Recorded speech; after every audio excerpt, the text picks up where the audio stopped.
Mbeya ndio sehemu ambayo salamu ya Mwanakondoo anaielewa zaidi. Narudia tena, Mwanakondoo ameshinda. Leo ni siku ya Jumapili, Mheshimiwa Mwenyekiti.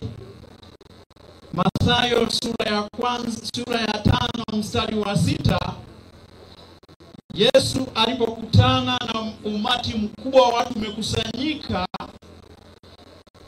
akawaona wana jambo zito sana mioyoni mwao, akawaambia neno hili, akasema, heri wale ambao wana njaa na kiu ya kuona haki ikitendeka, maana hao watashibishwa. Kiu yangu ni kuona haki inatamalaki katika nchi hii. Kwa hiyo tunapokuwa tunamuomba Mungu, na leo mkutano wenu mkizindua habari hii, ni kwa ajili ya haki.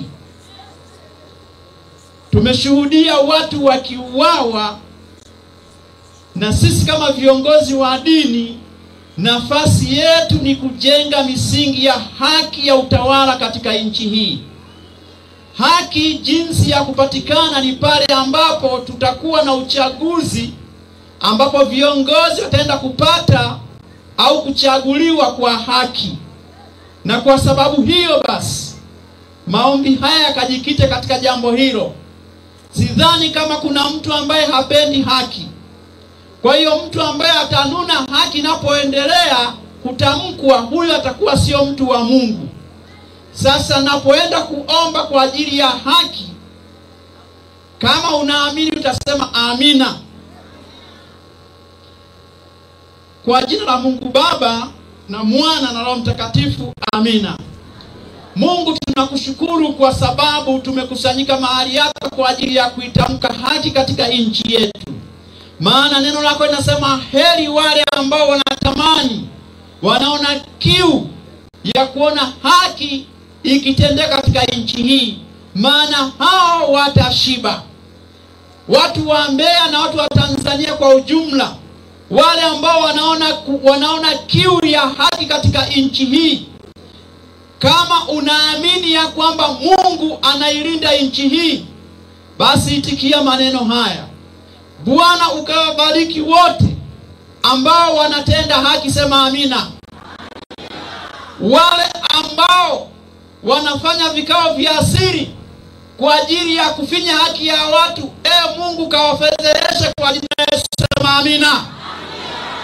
Wale wote ambao wanakusudia kufanya haki ikapotee katika nchi hii, watu wakachague watu wasitangazwe, wakafedheshwe, katika jina sema amina.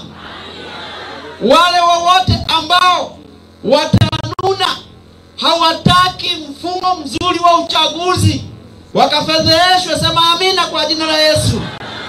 Mungu wetu na Baba yetu wa mbinguni, wewe ni kishindo, ukaleta kishindo katika nchi hii.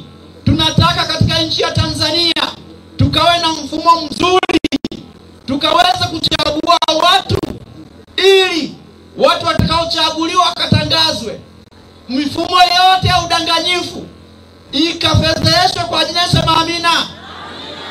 Ukatuunganisha Tanzania wote, tukaitokomeze mifumo yote ya ukandamizaji katika uchaguzi, sema amina. Tukaungane wote wa Tanzania, ili nchi yetu ikawe na utaratibu mzuri na katiba nzuri, katika jina sema amina. Yeyote atakayefanya makusudi kuharibu uchaguzi wa Tanzania, akafedheshwe kwa jina sema amina. Yeyote atakayefanya makusudi kufanya taratibu zote ziwe za kishetani, akafedheshwe, sema amina. Yeyote atakayetamka haki, anayesema nchi hii ikawe na uchaguzi mzuri, ukampe amani, ukambariki, sema amina. Basi Mungu, ninaufungua mkutano huu kwa jina la Mungu Baba na Mwana Mtakatifu, amina.